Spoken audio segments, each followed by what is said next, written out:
I want to talk to us for a moment, you, including myself, and ask a various a very serious question. And the question simply is this: is there a cure for disease? And if there is a cure, what is it? And do we have any control over our disease? When and if we are confronted with it. There's an expression, there's a law of nature, and that law of nature, one of the many laws of nature, one of the 7 top laws of nature, is called cause and effect. I learned something when I was in junior high school, and it was called the scientific method. First of all, you have a problem, so-called problem. And then you try to find a solution to the problem to mitigate it. You would examine it, try to trace it to its origin as to how it became what it was, and then you would try to find a remedy or a solution to whatever that issue was by attacking it, if you will, at its very core or its root. Now, I'm not beating up on the medical industry. God bless them. There are many doctors, nurses,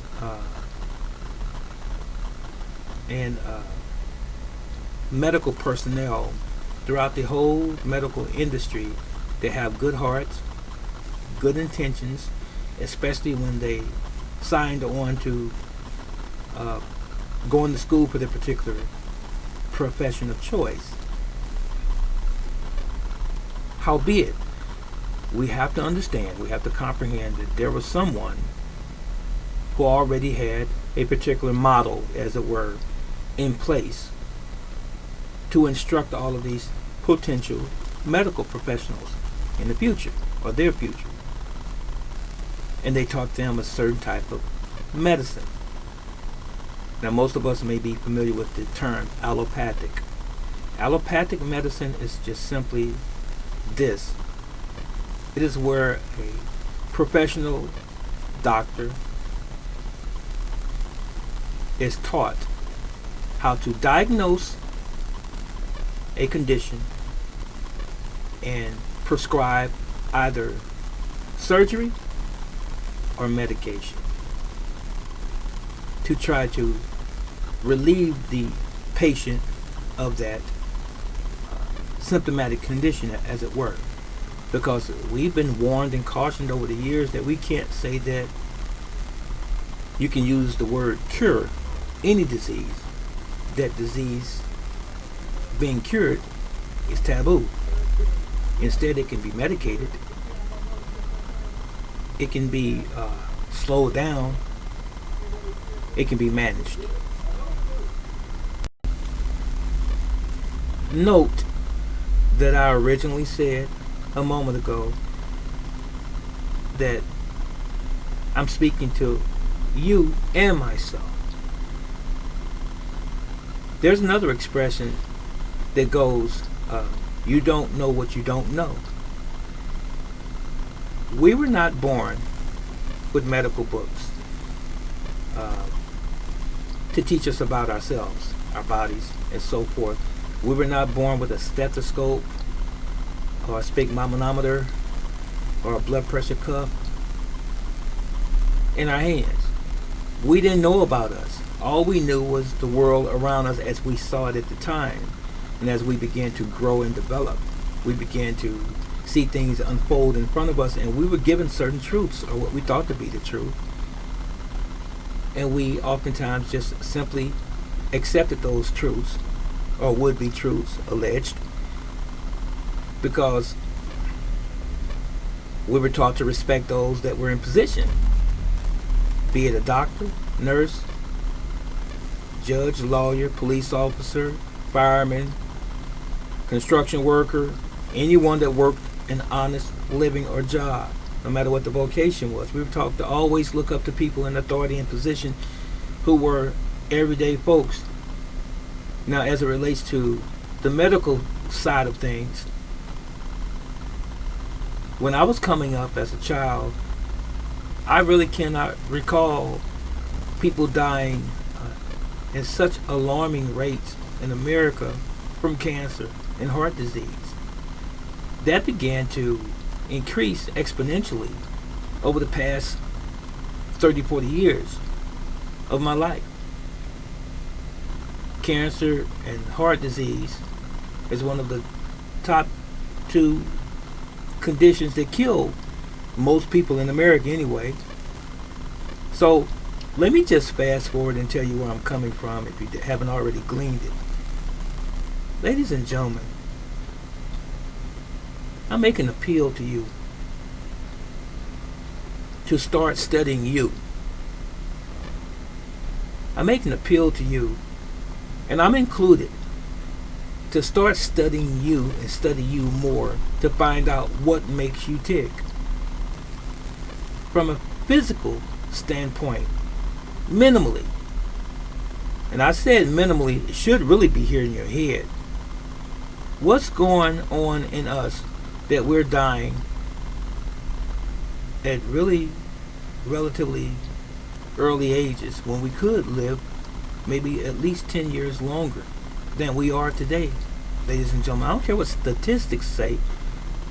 Statistics cannot trump the fact that we still have toxic foods in our grocery stores.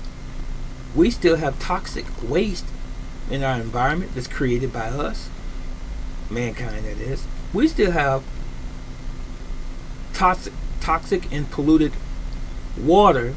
We have chemicals, pharmaceutical drugs, and all kinds of additives, chemical additives in our drinking water, our medicinal water, if you will. Not medicinal, but our municipal water is what I'm saying, that we have to consume and utilize on a regular basis, a daily basis. But is there anything that you and I can do as individuals? And I've talked about this at length in some earlier videos over the years. We just have to start taking better care of ourselves.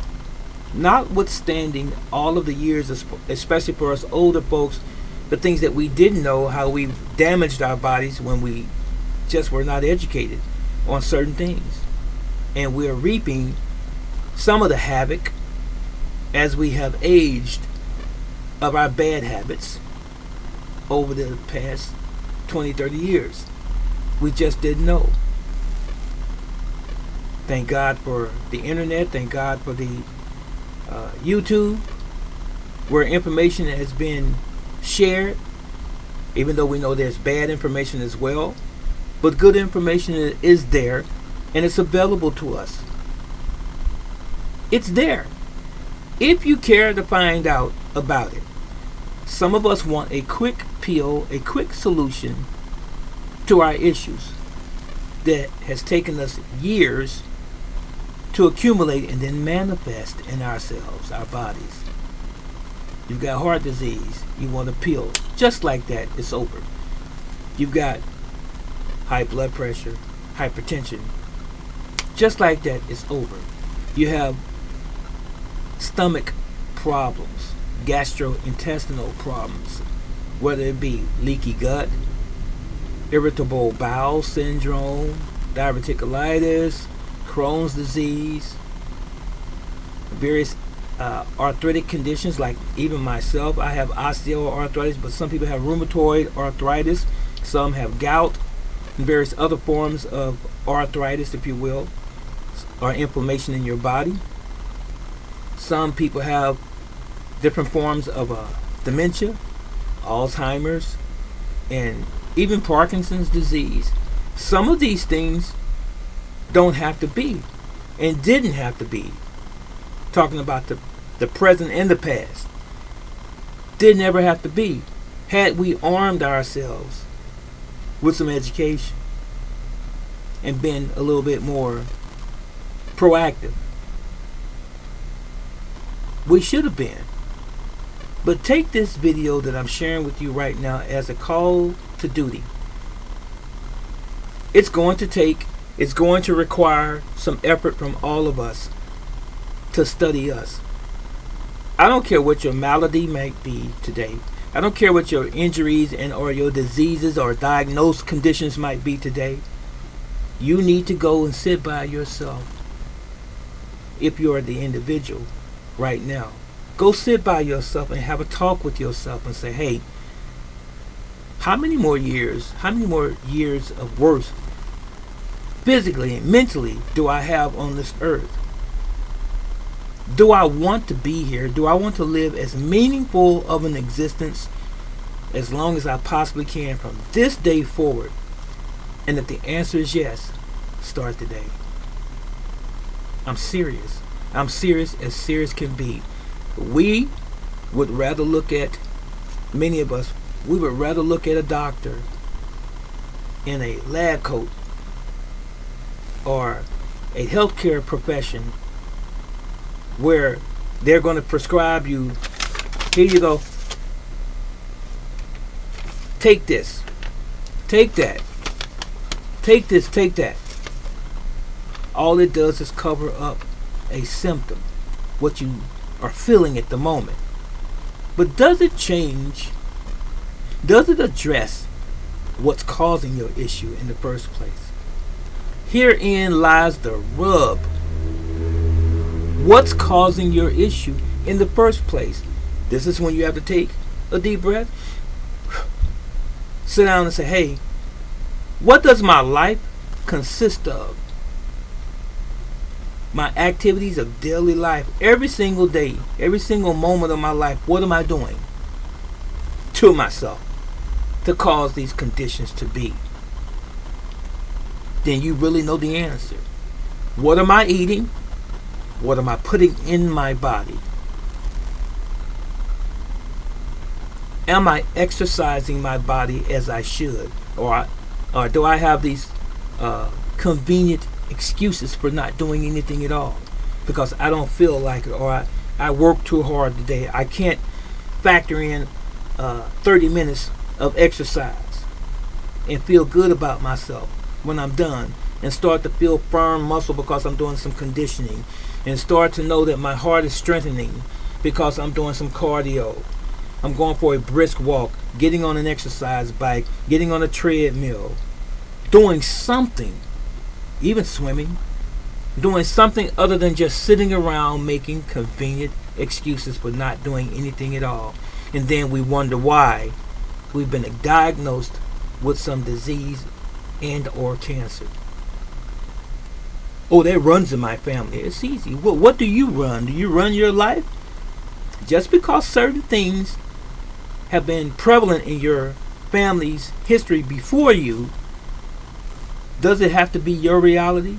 Maybe those people prior to you, your grandparents, your parents, maybe they had bad eating habits. Maybe they were smokers or drinkers. Maybe they didn't exercise and take care of themselves, and you picked up the same habits. And that's really where the problem is, or the issue. So this is a call to action. As I said, I'm imploring you, if you want to live long, if you want to live longer, if you struggle to get up every day without a real purpose in life, let living at least be on the top of the list. That's your purpose. You have a family. You don't want to be selfish and take yourself away from your family too soon, especially if you have children and grandchildren. Don't you want to be around as long as you possibly can? Then stop making excuses for not doing anything at all. If you need some advice on diet, do something on your own. I don't have a problem offering you information and giving you a little guidance and or help. But I can't hold your hand. You big girls and big boys. I can't hold your hand and take you to success. You gotta want it for yourself. I can give you some general information and say, well, here's some resources and this is what you do, but what are you gonna do with it then? Forget about it? And then a couple months from now, someone asks you, how's that exercise program going? How's that diet program? It shouldn't even be a diet program. It should just simply be your normal diet, what you eat all of the time. And that should be wholesome foods. Plenty of fresh air, plenty of sleep and rest, providing that you do the other things that you need. This body needs your care. It's not going to do it by itself, ladies and gentlemen.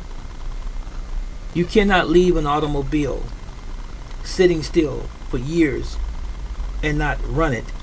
You got to run it. You have to check the fluids, make sure it has all of the vital elements that it needs to function at its optimal level.